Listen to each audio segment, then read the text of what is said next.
Saturno, ya llegué. Bienvenido al laboratorio, Isaac. ¡Cuánto entusiasmo! Sí, lo que pasa es que he visto este fin de semana una serie espectacular. Me encantaron los efectos especiales, los escenarios, los actores y actrices muy buenos. Y cuando quería dejar de verla, pues no, la intriga me mataba por seguir viendo.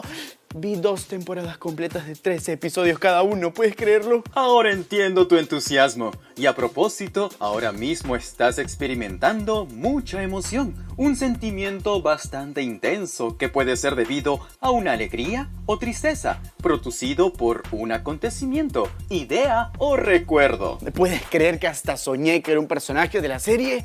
No aguanto más por ver la segunda temporada, aunque creo que es la tercera. Y aunque no lo hayas percibido, tu sistema nervioso estuvo involucrado en toda esta mezcla de emociones, estimuladas por un suceso, generando una reacción conllevándote a realizar una acción. El sistema nervioso debe ser muy complejo, ¿no? Así es, pero también interesante. Y es precisamente el tema para el día de hoy. Es momento de empezar. Entonces arranquemos. Proyectando el primer video. Todo ser vivo necesita de un sistema que controle, regule y coordine su funcionamiento en relación con sus demás órganos. Y precisamente de eso se encarga el sistema nervioso, una red de células que captan las señales externas e internas, generando los cambios necesarios para que el organismo pueda responder e interactuar con su entorno. El sistema nervioso está formado por 2 tipos de células especializadas, las neuronas y las células de la glía. Existen un promedio de 86.000 millones de neuronas en el cerebro humano. En el cuerpo celular de la neurona encontramos la mayor parte del citoplasma, los orgánulos y el núcleo. Pero lo que les permite comunicarse e integrar la información es la presencia de 2 elementos exclusivos, el axón y las dendritas. La palabra dendritas viene del griego dendrón, que significa árbol. Son cortas extensiones ramificadas de la neurona que gracias a sus espinas dendríticas reciben los estímulos de otras neuronas. El axón es una prolongación neuronal más larga y transmite información a otras neuronas. El axón está cubierto por la vaina de mielina, que deja cada cierto trecho una zona descubierta, llamada nodo de Ranvier, que sirve para la transmisión del impulso eléctrico de una neurona a otra. En la parte final del axón encontramos a las terminaciones sinápticas. Cuando estas terminaciones se unen a otras neuronas, decimos que se ha producido una sinapsis. Además de las neuronas, tenemos a las células de la glía. Glía significa pegamento. Entre ellas podemos encontrar los astrocitos, oligodendrocitos y células de Schwann. Los astrocitos, en forma de estrella, conectan las neuronas con los vasos sanguíneos y controlan la irrigación cuando es necesario. Los oligodendrocitos son cuerpos ovalados y están encargados de digerir las células muertas. Finalmente, las células de Schwann tienen la función de enrollarse alrededor de los axones y aislar la porción del axón, como si fuera un revestimiento aislante de plástico en un cable. Son las que forman la vaina de mielina. Para procesar la información proveniente del exterior o el interior del cuerpo, deben ocurrir 3 procesos: la aferencia sensitiva, la integración de la información y eferencia motora. Estas 3 etapas están cuidadosamente controladas por 2 tipos especializados de neuronas. Las neuronas sensitivas están ubicadas en los sensores del cuerpo, como los órganos de los sentidos, y estas neuronas transmiten la información o aferencias sensitivas.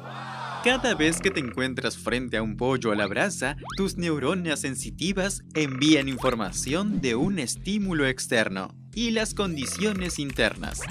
Esta información se lleva a un centro de control, donde las interneuronas van a analizar e interpretar esta información, integrándola. Aquí es donde consideras o no romper la dieta. La señal de salida resultante de este análisis, la eferencia motora, viaja por las neuronas motoras, que le darán una orden a las células efectoras, como en los músculos de la mano. Saturno, ahora que recuerdo, un acto reflejo que tuve hace poco fue cuando vi a un niño pasar por mi lado. Creo que se tropezó o dio un mal paso y tuve el acto reflejo de estirar mi brazo para que no se cayera. No, Isaac, por muy rápido que sea el movimiento que hiciste, tu cerebro pensó en hacerlo. Un verdadero acto reflejo es un acto involuntario que no lo genera el cerebro, como por ejemplo el reflejo patelar. ¿El reflejo patelar? Suena como a patalear o algo así. Seguramente tienes la duda. Y precisamente hay un nuevo mensaje de la profesora Pierina. Espero que sí. Hola Isaac, acabamos de ver que las señales y estímulos del ambiente son recibidas por las neuronas sensitivas, que envían la señal a un centro de control. Este centro de control puede ser el cerebro, cuando se trata de un movimiento voluntario. Pero cuando se trata de un movimiento reflejo, la señal no viaja hasta el cerebro, sino llega solo hasta la médula espinal. De allí sale la señal eferente que viaja por las neuronas motoras hasta las células musculares, que ejecutarán el reflejo. Por ejemplo, el reflejo patelar es esa escena clásica en la que te golpean justo debajo de la rodilla con un martillo y la pierna se levanta involuntariamente.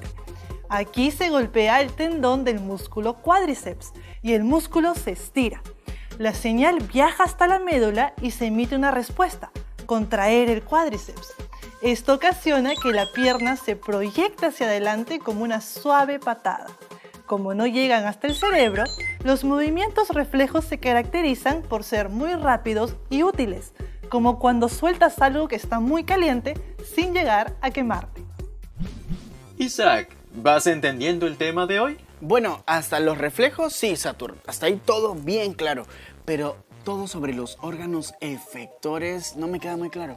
Veamos. Los órganos efectores son aquellos músculos y las glándulas que actúan ante un impulso nervioso, como por ejemplo las glándulas salivales, que trabajan para que puedas ingerir los alimentos con facilidad. Dijiste músculos, ¿verdad? Entonces, ¿mis manos son órganos efectores? ¡Claro que sí! ¡Wow! Gracias, Saturno. Entonces voy a usar mis órganos efectores para agarrar este celular y ver qué otros reflejos tiene el cuerpo humano.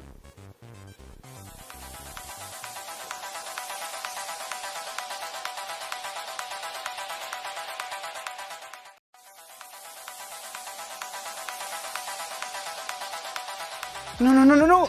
Se me apagó. Saturno, te quería mostrar una foto y mi celular murió. Aunque debería estar sin celular por unas horas. Me serviría mucho.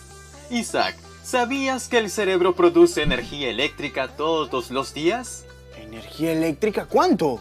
Por ejemplo, tan solo en la mañana, luego de una larga noche de descanso, tu cerebro ya posee la energía suficiente como para encender una lámpara pequeña de 25 watts. ¡Wow! ¡Qué interesante! Entonces, ¿podría tener poderes? Muchas películas de ciencia ficción, Isaac. Muchas películas. El sistema nervioso humano puede dividirse en dos. El sistema nervioso central, que se encarga de procesar la información sensorial y es donde se forman los pensamientos, emociones o recuerdos, y el sistema nervioso periférico, que tiene la misión de conectar al sistema nervioso central con los demás órganos y partes del cuerpo.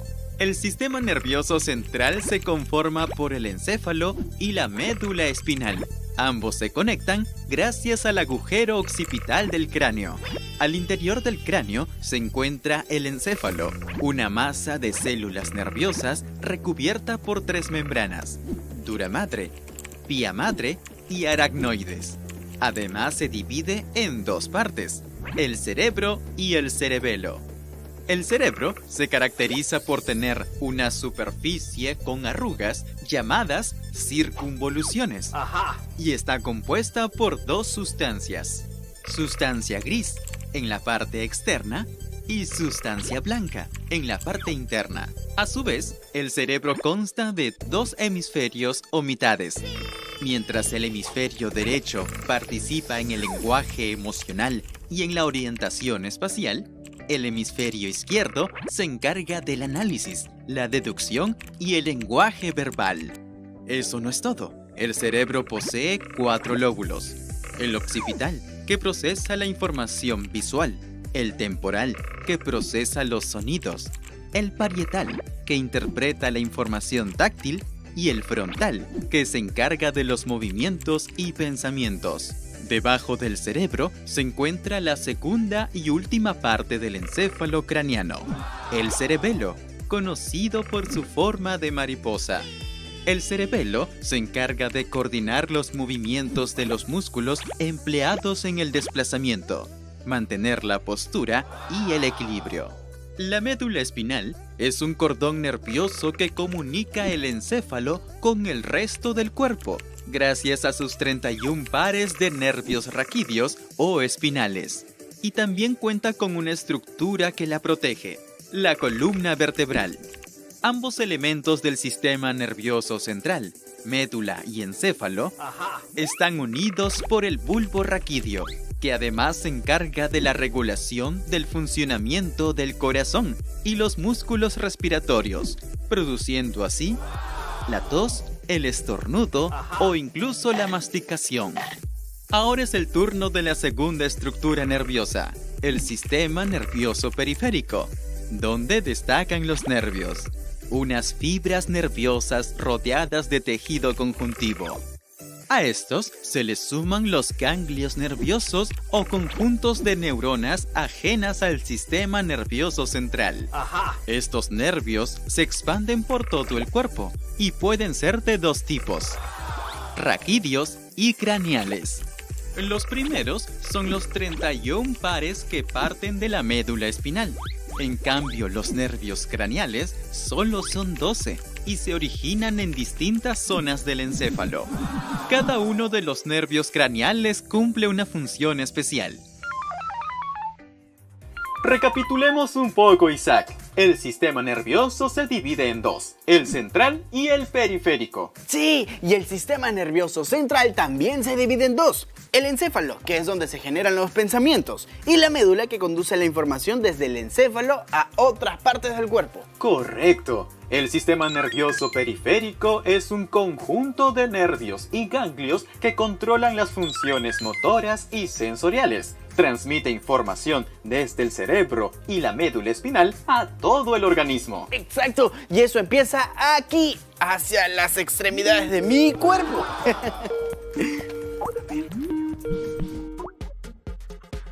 Isaac, hablando de generar pensamientos, vamos a hablar sobre las sinapsis. Ya vimos que las neuronas reciben información por las dendritas y envían información por el axón.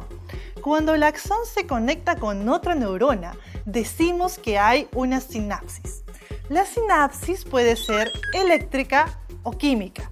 Si es eléctrica, las células deben estar conectadas entre sí para que la electricidad pueda pasar. Y este tipo de sinapsis es más usado en respuestas rápidas, como la huida de los crustáceos. Las sinapsis químicas, por otra parte, usan neurotransmisores, que son mensajeros químicos sintetizados por una neurona presináptica para comunicarse con otra neurona, la postsináptica, y generar una respuesta. Algunos de los neurotransmisores más conocidos son dopamina y serotonina, importantes pues cumplen funciones relacionadas al sueño, el estado de ánimo, el aprendizaje y la atención.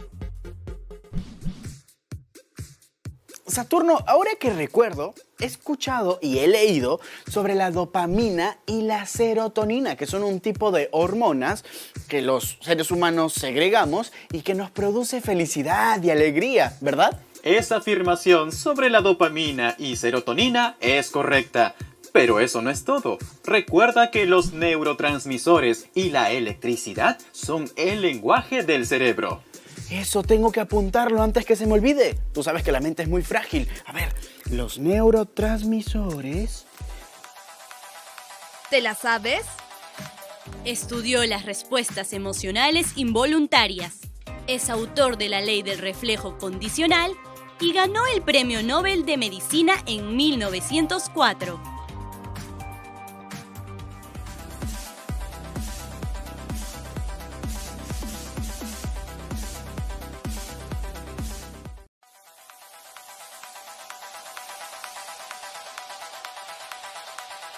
Estudió las respuestas emocionales involuntarias.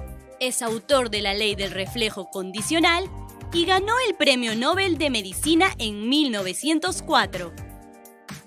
Se trata de Iván Pavlov, fisiólogo y psicólogo ruso reconocido por estudiar las conexiones entre los estímulos y respuestas, mediante experimentos de condicionamiento a un perro, que cada vez que sonaba una campanilla, el perro salivaba asociando el sonido con la comida.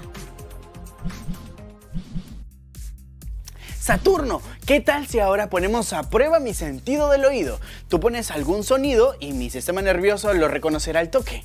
Es una interesante propuesta, Isaac. Veamos, ¿a qué pertenece este sonido? ¡Ah, qué fácil! Es música electrónica. Pero algo más difícil, pues, Saturno. Veamos ahora. ¿Reconoces este sonido? Suenan como unas amigas que conozco, son bien pinkies y se ríen de todo. Pero no llego a conocer la voz. ¡Qué ocurrente! Este es el aullido o risa de una hiena. ¿De una hiena? ¡Qué genial! A ver, pon de nuevo el sonido. y una pregunta, Saturno. ¿El sistema nervioso de los animales cómo es? ¿Cómo funciona? Existen animales como las esponjas y los placozoos que no poseen nervios, pero son casos poco frecuentes, pues los demás sí encuentran con sistema nervioso. Ahora verás. Los sistemas nerviosos de quienes conforman el reino animal pueden ser de tres formas distintas: el sistema nervioso reticular, el sistema nervioso ganglionar y el sistema nervioso encefálico. Comencemos hablando del reticular, propio de los animales que tienen una estructura simple. Un ejemplo de ellos son los cnidiarios, donde están clasificadas las anémonas, medusas, hidras y corales. Ellos poseen una red de nervios, pero carecen de cerebro. Además cuentan con protoneuronas, presentes en todo su cuerpo y que en menor medida se encuentran conectadas a su piel, permitiéndoles reaccionar a los distintos estímulos, entre ellos la luz. Estos animales cuentan con células epiteliomusculares, es decir, se encargan de sus respuestas, como por ejemplo, el movimiento de los numerosos tentáculos de las medusas.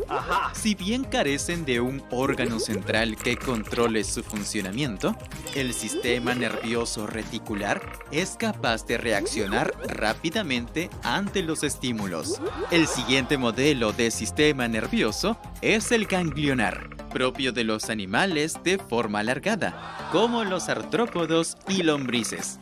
En ellos, sus neuronas se encuentran agrupadas en ganglios, y cada par de estos pequeños órganos celulares está presente en una sección del animal. El sistema nervioso ganglionar sí cuenta con extremo encefálico, pero con menor capacidad que el de los humanos o vertebrados, es decir, su cerebro es primitivo. En el caso de la mayoría de vertebrados, estos poseen un sistema nervioso parecido al de los humanos, pero con ciertas particularidades, como los peces, cuyo sistema nervioso central está conformado por el cerebelo, la médula espinal, un pequeño cerebro, la médula oblonga y un par de lóbulos ópticos. Los anfibios poseen un sistema nervioso más desarrollado que el de los peces, porque poseen 3 hemisferios cerebrales: anterior, medio y posterior. Por su parte, los reptiles tienen un cerebro aún más complejo, dividido en 3 partes: prosencéfalo, mesencéfalo y rombencéfalo. Incluye además 12 pares de nervios craneales. Por último, las aves tienen un cerebro capaz de realizar funciones más complejas en comparación con los reptiles o peces, como por ejemplo, su capacidad de visión y oído tienen mayor sensibilidad.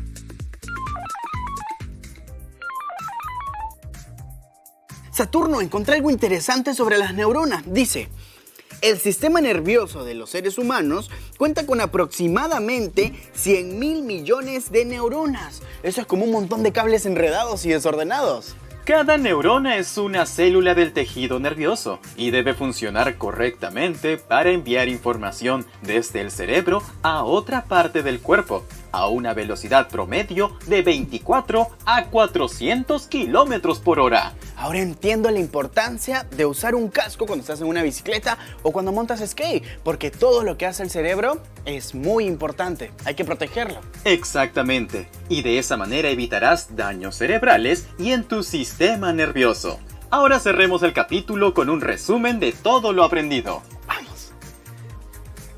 Resumiendo. El sistema nervioso es una red de circuitos de neuronas y células de sostén que tiene como función el control de los diversos órganos de un ser vivo, además de la transmisión de información y las respuestas ante los estímulos. Las células del sistema nervioso son las neuronas, que poseen axón y dendritas, mientras que las células de la glía poseen una función de sostén y mantenimiento de las neuronas. El sistema nervioso humano está dividido en dos, sistema nervioso central y periférico. El sistema nervioso central está formado por el encéfalo y la médula espinal. El periférico parte de ambos elementos por medio de los nervios en dirección a los músculos y glándulas que intervienen en las respuestas sensoriales. Saturno, ya quiero irme a mi casa para ver la serie que te conté. Los efectos especiales, los escenarios, los actores. Yo también quiero ser actor. ¿Te imaginas un día en la televisión? Sería genial.